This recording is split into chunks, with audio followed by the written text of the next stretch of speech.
प्रधानमंत्री नरेंद्र मोदी ने रविवार को केंद्रीय सूचना प्रसारण और मत्स्य पालन राज्य मंत्री यानी कि एल मुरुगन के आवास पर आयोजित पोंगल समारोह में हिस्सा लिया। इस समारोह में पुडुचेरी की उपराज्यपाल और तेलंगाना की राज्यपाल तमिलिसाई सौंदरराजन भी मौजूद रहीं। इस अवसर पर संबोधित करते हुए पीएम मोदी ने कहा कि प्रधानमंत्री नरेंद्र मोदी ने कहा है कि पोंगल के दिन तमिलनाडु के हर घर से पोंगल धारा का प्रभाव होता है। उन्होंने कहा कि उनकी कामना है कि सभी के जीवन में भी सुख, समृद्धि और संतोष की धारा का प्रवाह निरंतर होता रहे।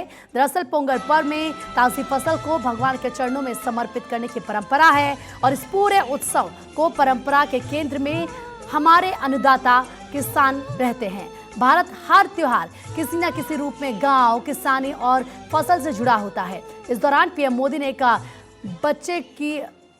बच्चे को दरअसल अपनी शॉल भेंट की, साथ ही गौ सेवा भी की।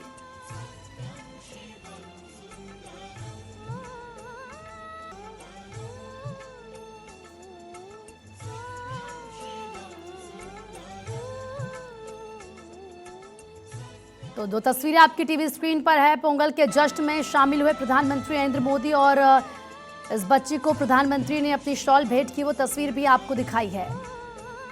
ये देखिए एक बार फिर से इस तस्वीर को, नए साल का उपहार और ऐसे में संगीत और संस्कृति का ये संगम, और इस संगम में प्रधानमंत्री नरेंद्र मोदी खुद से मौजूद रहे।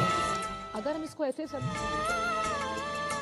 अगर आप प्रधानमंत्री को देखेंगे गौर से तो आप देखें, चाहे क्रिसमस हो, चाहे पोंगल हो, चाहे कोई भी त्योहार हो, किसी भी धर्म, जाति या फिर सिखों का कोई त्योहार हो, तो प्रधानमंत्री नरेंद्र मोदी हर एक त्योहार में, हर जश्न में, हर धर्म के लोगों के बीच मौजूद रहते हैं। और जिस तरीके से प्रधानमंत्री कहते हैं कि सबका साथ, सबका विकास की बात, उस बात की तस्दीक इन तस्वीरों से साफ नजर आती है। सभी को पोंगल के पर्व की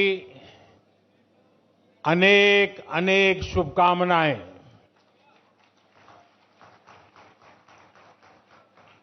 इनिय पोंगल नल्ला अड़तुक्कल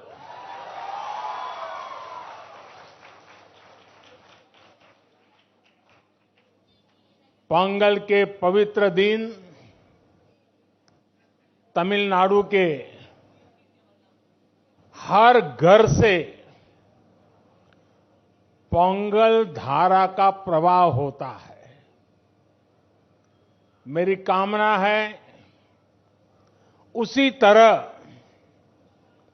आपके जीवन में भी सुख, समृद्धि और संतोष की धारा का प्रवाह निरंतर होता रहे। पोंगल का पर्व भी एक ऐसा ही पर्व है जो एक भारत श्रेष्ठ भारत की राष्ट्र भावना को दर्शाता है। बीते समय में काशी तमिल संगमम और सौराष्ट्र तमिल संगमम अत्यंत महत्वपूर्ण परंपरा शुरू हुई है और उसमें भी ये भाव प्रकट होता है, ये भावना दिखती है। इन सभी आयोजनों में बहुत बड़ी संख्या में हमारे तमिल भाई बहन उत्साह से हिस्सा लेते हैं। साथियों, एकता की यही भावना 2047 तक विकसित भारत के निर्माण की सबसे बड़ी शक्ति है, सबसे बड़ी पूंजी है। 2023 के अंत से ही पीएम मोदी के मिशन साउथ का आगाज हो गया है। अब जरा आपको 4 तस्वीरें दिखाते हैं।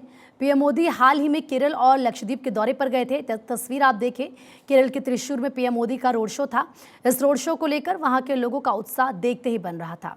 तो वहीं पीएम मोदी ने इस दौरान साउथ को कई बड़ी सौगात भी दी। पीएम ने तिरुचिरापल्ली को एयरपोर्ट की सौगात दी। तो वहीं पीएम मोदी लक्षद्वीप भी गए और वहां की तस्वीरों को साझा कर लोगों को लक्षद्वीप की सुंदरता से वाकिफ कराया। स्वाभाविक है कि पीएम मोदी के इस अपील के बाद लोग बड़ी संख्या में लक्षद्वीप का रुख कर रहे हैं। तो वहीं पीएम मोदी की इस पहल के बाद अब सरकार लक्षद्वीप के विकास को लेकर बड़े लेवल पर प्लानिंग कर रही है। इन सबसे पहले पिछले साल या कहीं कि पिछले महीने की 25 तारीख को पीएम आवास पर क्रिसमस को लेकर खास कार्यक्रम का आयोजन किया गया। गौरतलब है कि साउथ में एक बड़ी आबादी क्रिश्चियन समुदाय के लोगों की है और पीएम मोदी के इस आयोजन को सबका साथ सबका विश्वास के नारे के साथ और मिशन साउथ से जोड़कर देखा जा रहा है।